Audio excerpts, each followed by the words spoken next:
Hello everyone, it's JTKB from JTKB92, and today I'll be doing a NASCAR Indy road course race review.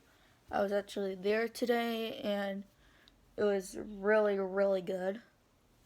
It was the first ever race on the road course. Personally, in my opinion, they should do both, like one weekend the Brickyard 400 and another weekend the road course, versus completely kicking out a crown jewel event like the Brickyard and replacing it with the never done race before. But the race overall today was really good. Just the only problem with it was the red flags, and I'll be going down from memory, and if you guys watched the last few videos I posted from earlier today and yesterday. Yesterday I was at the Grand Prix, and I was at the Xfinity Series race. The Xfinity Series race was good too, really early on.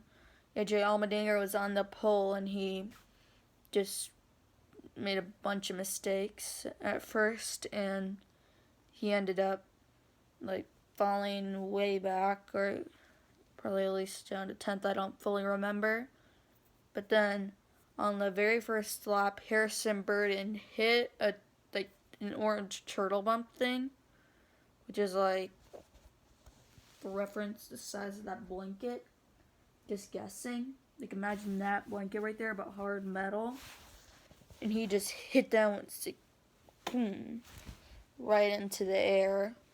And basically that pretty much ended all his chances of winning. Then somehow later on in the race, he rallied back for fourth, which is awesome to me. And I also get a bunch of more die casts there.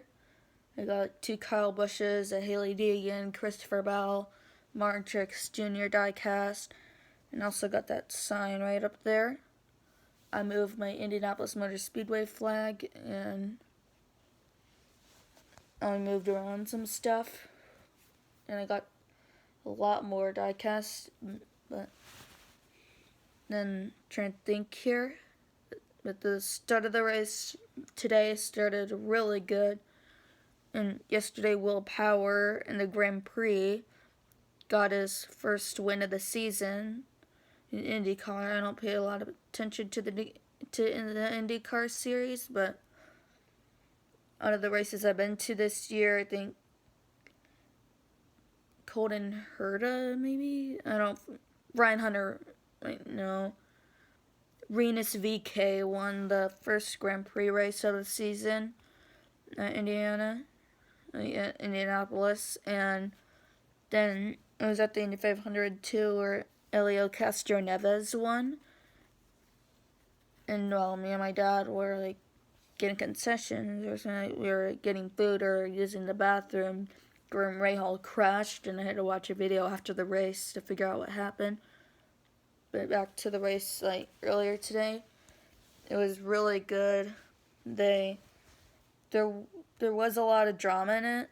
William Byron started on the pole, and then on only lap 4, Martin Truex Jr. shredded his right front tire and had to come to pit road. He didn't spin out or anything, but that did hurt his chances of winning. And then Chase Elliott soon after that passed William Byron. No, he didn't pass William. Technically, yes, but I was wrong. Soon, around that time, Chase Briscoe took the lead away from William Byron, and basically he led a lot, and then a bunch of green flag pit stops took place, and during that, Tyler Reddick managed to steal the lead during the pit stops, while Chase Briscoe, William Byron, Chase Elliott, Larson, and Hamlin, and all those drivers were on pit road. I might have to make a part 2 of this because I have a lot more to talk about, but I'll try to speed run it. But then Tyler Reddick won the first 2 stages, and there were not a lot of problems. A few drivers went into the grass, but then the final stages were really ramped up. With about 6 laps to go or so, like Larson was leading with like a 5-second lead over Chase Elliott. And then my last video I posted, which if you guys check out my channel and like where it says like subscribe and all that down below, like you guys could watch that crash from my perspective. I was sitting in like turn 4 of the oval configuration, and like in like the first few turns of the road course, so like where the crash was like straight ahead of me, and I was trying to record the final restart, or what was supposed to be the final restart, because like, oh yeah, and there's something I forgot to mention, but there was like a lot of debris on the track, so they had to bring out the cautions after Chase Briscoe hit a bump. And then at one point they found like a piece of debris by one of the rumble strips, and when they pulled it out, it had like the whole splinter and I think a bottom of a radiator, and it apparently belonged to Eric Emerald. And if you guys check out NASCAR.com, or like not NASCAR.com, well, check that for a lot of news. Not sponsored, but if you check out the NASCAR YouTube channel, which is like I'm subscribed to, and it's a fantastic channel, you guys should all check that out. I'm just giving them a little bit of a shout out, but after that, like, you guys please check it out after this video. And trying to think here, hard to remember when so much happened, but the splinter and the radiator just went under a hump. Then like back to like the restart, with 6 laps to go on the restart, a bunch of drivers had problems, and they all crashed. Joey Logano clobbered the outside wall, and it resulted in a red flag, which lasted 40 minutes, and then NASCAR honestly should have kept it on the red flag just a little longer versus making people like wait a bunch and then get frustrated. And then about like 2-3 laps later, like they went back green, then another crash happened where like Michael McDowell went airborne.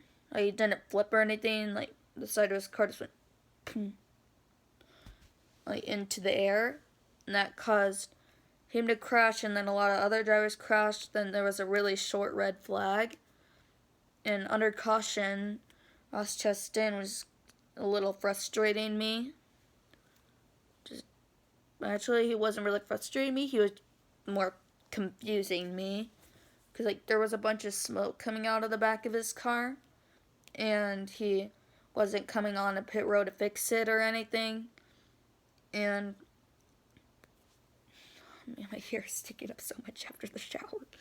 I took a shower a little bit ago, and now my hair's sticking up so much.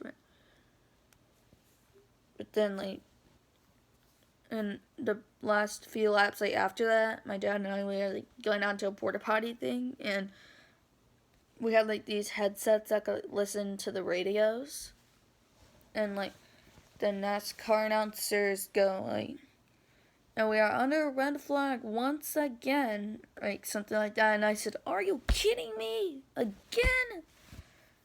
Because we're like literally like 5 minutes, like 5 to 10 minutes before it was still under red flag. And it was just frustrating. And then there was a guy in front of me, whoa, chill down. Because he thought like he was talking to, I was talking to him, but I was talking to myself, like, and my dad about the race, because I got frustrated with that. And there was a lot of late race drama, like Kyle Larson went off the track, and then a bunch of drama took place where Chase Briscoe got pushed below the line and went off the grass and got a penalty for a stop and go where he was leading, and he finished 26th or so. And then Hamlin took the lead, and then he was battling with him, and he spun Hamlin out, and A.J. Allmendinger took advantage of Chase Briscoe's penalty and passed him for the race lead. But and then earlier on, Brad Keselowski made a pit road choice, and then he crashed his car earlier. But that's my race review. It was really, really good. I'll see y'all really, really soon. I'm out of time.